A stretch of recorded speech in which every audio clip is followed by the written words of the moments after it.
আচ্ছা, এমন একটা রাজ্যের কথা ভাবুন তো, যেখানে প্রকৃতির আইনকানুনও চলে একজন রাজার হুকুমে। হ্যাঁ, ঠিকই শুনছেন। আজকের এই আলোচনায় আমরা হজরত সুলাইমান আলাইহিসসালামের সেই অবিশ্বাস্য সাম্রাজ্যের কথাই বলবো, যার গল্প শুনলে মনে হবে এ তো কল্পনাকেও হার মানায়। আচ্ছা, কি হতো যদি একজন রাজা বাতাসকে হুকুম করতে পারতেন, পশু পাখির ভাষা বুঝতেন, এমনকি আত্মাদের ওপরও শাসন চালাতেন? চলুন তাহলে, আর দেরি কেন, আমরা সোজা ঢুকে পড়ি হজরত সুলাইমান আলাইহিস সালামের সেই জাদুকরী জগতে, যেখানে অসম্ভব শব্দটারই কোনো অস্তিত্ব ছিল না। তো প্রথমেই আমরা উকি দেব তার সেই অবিশ্বাস্য সাম্রাজ্যে। একটা রাজ্য যা ছিল ঐশ্বরিক জুদে ভরপুর, মানে এমন এক জায়গা যেখানে জিনেরা খালি হাতে পাহাড় খোদাই করে ফেলত, আর গলানো তামা বইত ঝর্ণার পানির মতো। একবার চিন্তা করুন তো, মাটি থেকে পানির ঝর্ণা না, বইছে গলানো তামার স্রোত।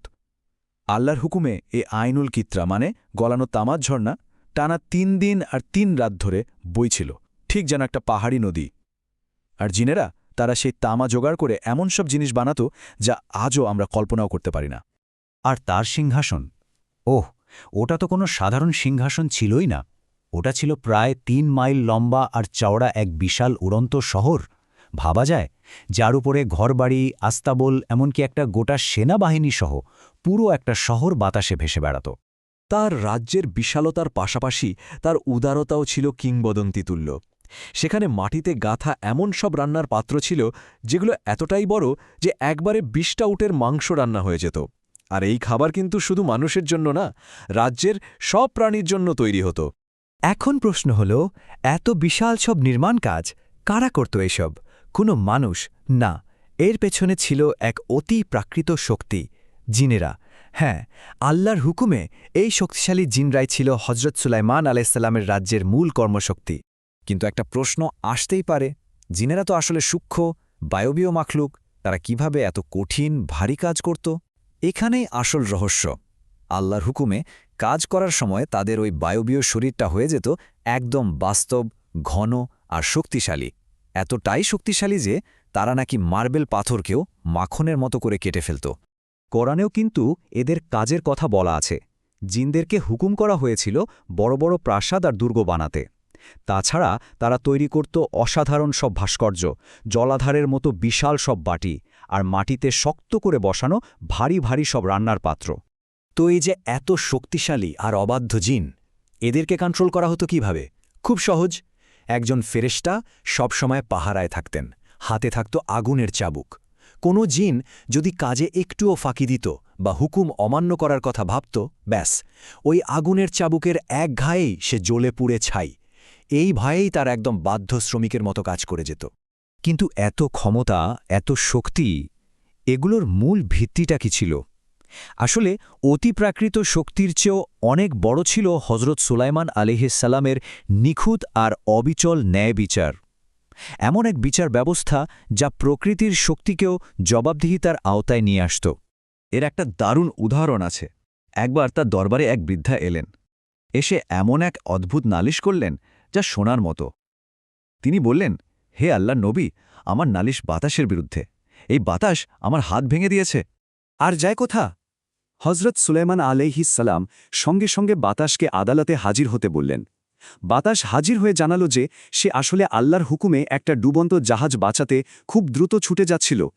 ঠিক সেই সময়ে বৃদ্ধা মহিলাটি ছাদে দাঁড়িয়েছিলেন, আর বাতাসের ধাক্কায় পড়ে গিয়ে তার হাতটা ভেঙে যায়। দেখুন, বিচারটা কিন্তু বেশ জটিল। একদিকে একটা মহৎ কাজ, একটা জাহাজ বাঁচানো হচ্ছে, অন্যদিকে একজন সাধারণ মানুষের ক্ষতি হয়ে গেল। তিনি কি রায় দিলেন জানেন? তিনি হুকুম দিলেন যে জাহাজটার যাত্রীরা বেঁচে গেছে, তাদেরকেই ওই বৃদ্ধার ক্ষতির জন্য দিয়াত বা ক্ষতিপূরণ দিতে হবে। এই ঘটনাটাই দেখিয়ে দেয়, তার রাজ্যে একটা মহৎ উদ্দেশ্য পূরণ করতে গিয়েও কারও ব্যক্তিগত অধিকারকে এক বিন্দুও খাটো করে দেখা হতো না। এত ক্ষমতা, এত প্রতাপ, এরপরেও মানুষ হিসেবে হজরত সুলাইমান আলাইহিসসালাম কেমন ছিলেন? চলুন এবার আমরা তার ক্ষমতার সাথে মিশে থাকা গভীর বিনয়ের এক অসাধারণ দিক দেখব। ভাবুন তো, পৃথিবীর সর্বশ্রেষ্ঠ রাজা, তিনি কিনা রোজ তার প্রাসাদ ছেড়ে বেরিয়ে আসতেন। কাদের খুঁজতে? গরিব মিসকিনদের। শুধু তাই নয়, তিনি তাদের সাথে মাটিতে বসে পড়তেন আর বলতেন, একজন অভাবী মানুষ আরেকজন অভাবী মানুষের পাশেই বসেছে। এটাই ছিল তার আসল পরিচয়, তার রাজকীয়তার আড়ালে লুকিয়ে থাকা বিনয়।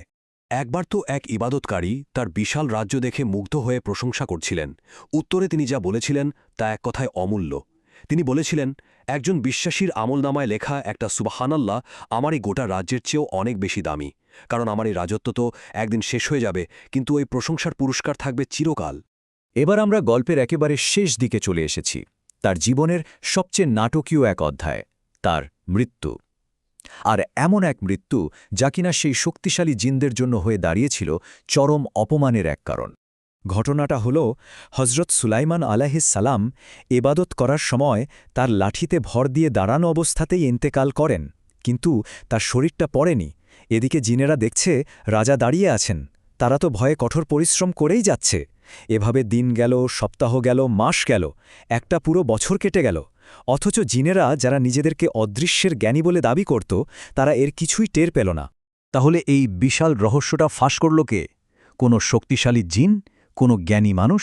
না, এই সত্যটা সামনে নিয়ে এলো রাজ্যের সবচেয়ে ছোট, সবচেয়ে তুচ্ছ এক প্রাণী, একটা উই পোকা। আল্লাহর হুকুমে একটা উই পোকা তার সেই কাঠের লাঠিরা ভেতর থেকে খেতে শুরু করে, খুব ধীরে ধীরে। পুরো একটা বছর ধরে সে লাঠিটাকে ভেতর থেকে খেয়ে একদম ফাঁপা করে ফেলে। আর তারপর যেই না লাঠিটা ভেঙে পড়ল, হজরত সুলাইমান আলাইহিসসালামের নিথর দেহটাও মাটিতে পড়ে গেল। আর ঠিক তখনই সবাই বুঝতে পারল, তিনি তো 1 বছর আগেই মারা গেছেন। এই ঘটনাটা ছিল জিনদের জন্য এক বিরাট লজ্জার ব্যাপার, আর আমাদের জন্য, মানবজাতির জন্য এক বিরাট শিক্ষা। এটা চোখে আঙুল দিয়ে দেখিয়ে যায় যে একমাত্র আল্লাহ ছাড়া আর কেউই গায়েব বা অদৃশ্যের খবর রাখে না।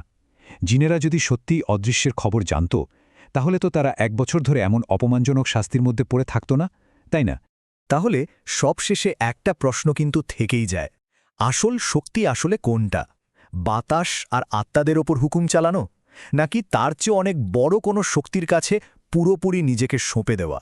হজরত সুলাইমান আলাইহিস সালামের জীবনটা কিন্তু আমাদের এই গভীর প্রশ্নের উত্তরটাই ভাবতে শেখায়।